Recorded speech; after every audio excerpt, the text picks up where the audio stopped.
Hello there, and welcome back to the Action Window. So patch 1.3 or 1.03 has dropped, and with it comes the advent of crafting. At long last, we can finally interact with blessings and put them on our weapons. In the last video I did on Headhunter auto guns, I got a couple of requests from viewers asking if I was able to do the same kind of video for the shotgun. So I thought to myself, since we've got a new crafting system, and since the effectiveness of weapons is about to be drastically impacted by blessings, why not? So today we'll be doing a deep dive on the shotgun. We'll be looking at its strengths and weaknesses, its build, the playstyle you want to utilize, and of course some juicy breakpoints for you at the end there. A couple of disclaimers before we begin. As always, this video has been made with the context of Damnation in mind. So if it works there, it will work anywhere. And once again, I'll be looking at this gun through the lens of the veteran. However, I will say that everything in this guide is 100% applicable to shotgun zealots as well. You can just ignore the part where I talk about talents or feats, as they're called in Darktide.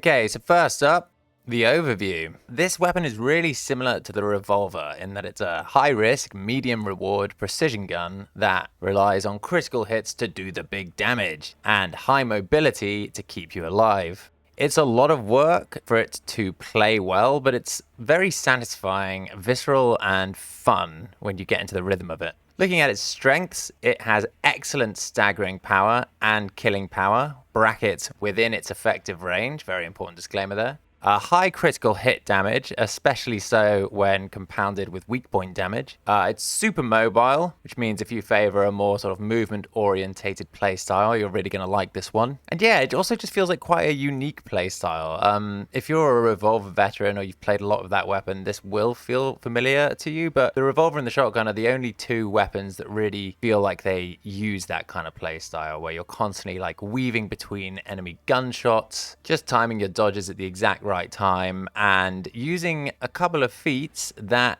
aren't really seen in many of the veterans' other builds. Looking at weaknesses now, the big one is that damage drops off heavily over range, which really limits it over distances. It makes it quite inefficient, actually. It can be a little inconsistent with its damage and breakpoints because of the above factor, and also because it relies on critical hits to sometimes hit breakpoints. It's got a high skill ceiling to it, in my opinion. You've got to be really confident with your positioning, like weaving in and out of gunfire. You've got to be able to accurately hit heads, you know, knowing when to use your abilities, knowing when to back off. There is a high learning curve to it, for sure. And of course, finally, it's very ammo hungry and can be potentially quite ammo inefficient once we start getting into the longer ranges with it. It's this last point that I feel really holds the shotgun back. It's more to do with damage fall off and how at ranges above 15 meters, the breakpoints change pretty drastically, essentially doubling or worse your ammo consumption. So yeah, it's not a gun without flaws. However, it is a totally viable weapon to use so long as you understand its limitations and you've got the skills to work within them. First up, we're going to be talking feats or talents, to use the parlance of Vermintide 2. As getting this right for the shotgun is absolutely crucial and makes all the difference between the weapon being viable and it not being viable. Personally, with this gun, I favor a 3-3-2-2-2-1 build. Now, the first three rows are more down to personal preference over anything else. You can absolutely run whatever toughness regeneration talent you want. On the 10 row, you can choose between the reload speed and the grenades. And the 3 row is really just pick your favorite thing because they're all viable with a shotgun. But personally speaking, the build I've selected here is what I feel works best with a shotgun after testing all of these things. It's the last three talents that really make the build come alive, in my opinion. You'll be running Duck and Dive, or whatever it's called, that regenerates stamina when you avoid gunfire via dodging. We'll be running Deadshot, which of course gives you 25% critical hit chance while aiming down sight at the expense of stamina, synergizing very well with Duck and Dive. And we will be running the ultimate that fully reloads our gun, gives us 60% toughness, and of course a nice damage bonus thanks to volley fire.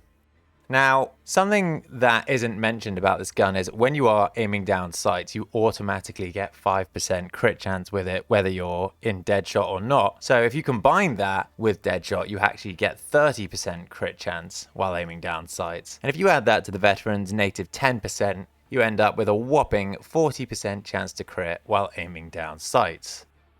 Okay, so now we've talked build, let's talk playstyle. The first thing you should know about the shotgun before we start is that it actually has 3 modes of fire. The hip fire has the widest spread. Aiming down sight actually narrows the spread a lot and makes it very accurate over long distances actually, as well as giving you that 5% crit chance that I spoke about and enabling Deadshot.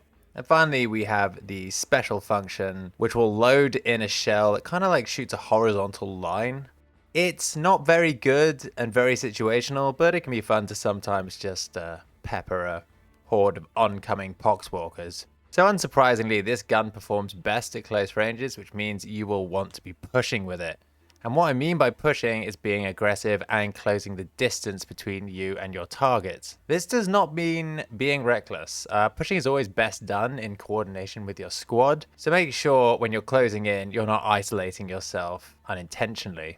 It's also very good at handling enemies that like to aggressively push you. So that's your maulers, your ragers, your flamethrower guys, your trappers, your hounds or dogs or whatever you call them. Never the mutie though. You're best off just meleeing that guy to death. Good accuracy and shot placement is really a must, as missing shots or winging enemies, like hitting them in the arm, is really going to hurt your ammo efficiency. Also, just practicing hitting heads is always good advice, as it just overall improves time to kill. But also with the shotgun, you can get critical weak spot damage, which is where the big numbers really show up. You are going to have to get good at dodging gunfire. A massive part of this gun's playstyle and the upper limits of the skill ceiling really depend on you regenerating stamina by effectively dancing around enemy gunfire so that your dead shot never really runs out. If you're not sure how to do this, don't worry, the game gives you a visual cue. Look out for the blinking muzzle flash from enemy shooters just before they fire, and dodge to the left or the right when you see that. On the topic of stamina, having stamina regen on your curios, at least to the tune of 30%, is going to help you enormously. Now, if you run out of stamina while aiming down sights, you have to stop immediately and just start using hipfire. The issue with Deadshot is that if you get into a situation where you run out of stamina as you get pushed in melee, you won't have the stamina to push or block, which can and often will lead to your untimely death. It's very important to pair the shotgun with a powerful melee weapon, as you will be close to the front lines and getting all up in the enemy's grill frequently. I like to use the Antax 5 with brutal momentum. Really does seem to me to be the ideal melee weapon in this game, but of course just use whatever you're comfortable with, as long as it has no problem killing poxwalkers and the horde. Okay, we've spoken about build and playstyle. Now let's talk about how to build the weapon itself. In terms of modifiers, you are going to want to start with a shotgun that has 80% base damage and stopping power. This thing really needs all the help it can get to help with its extreme damage drop-off over long range. In regards to ammo, you're going to want a modifier of, I believe, 60% plus. This will give you the larger magazine size of 10 shells, as well as more in reserve. Though, to be honest, the closer you can get this to 80 as well, the better. I think a perfect rolled ammunition bar does net you 11 shells in the chamber and more in reserve. Same deal with mobility. You're going to want enough of the modifier bar to make sure you get 4 dodges over 3, and off the top of my head, I believe that is over 50%. The TLDR of this is you just need enough in both of these bars to hit the thresholds that I've just mentioned. In regards to stability, this stat isn't really very important.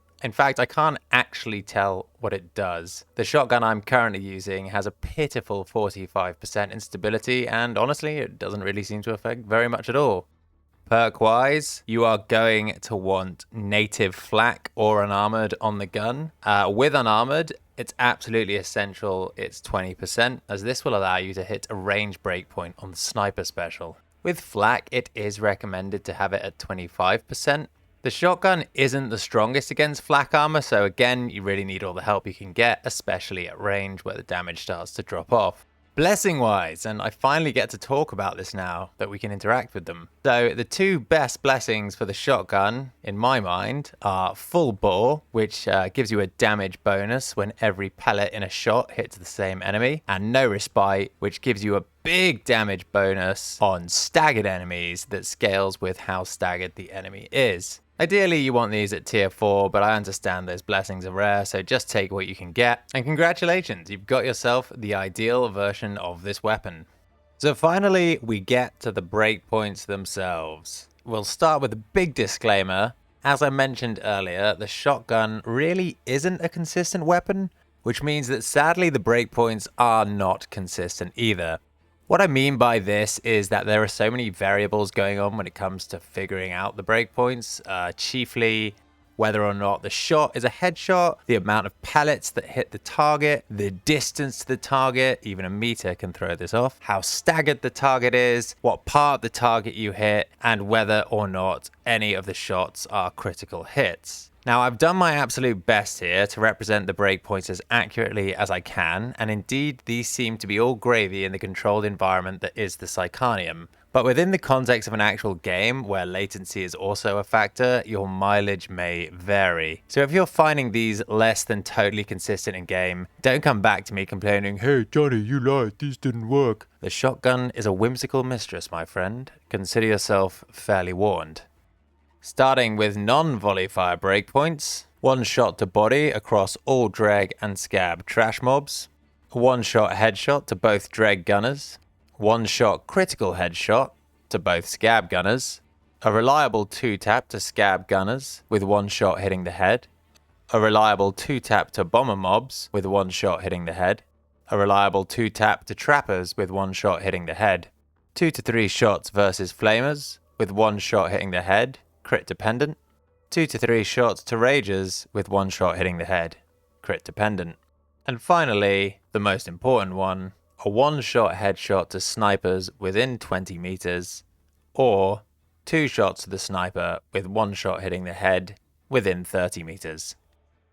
Going over to volley fire breakpoints now, a one-shot headshot versus the Scab bomber, trapper, and all the gunner elites, a 1 to 2 shot breakpoint versus flamers with one shot hitting the head, crit dependent, a 1 to 2 shot versus ragers with one shot hitting the head, crit dependent, and 2 to 3 shots versus the maulers, crit dependent.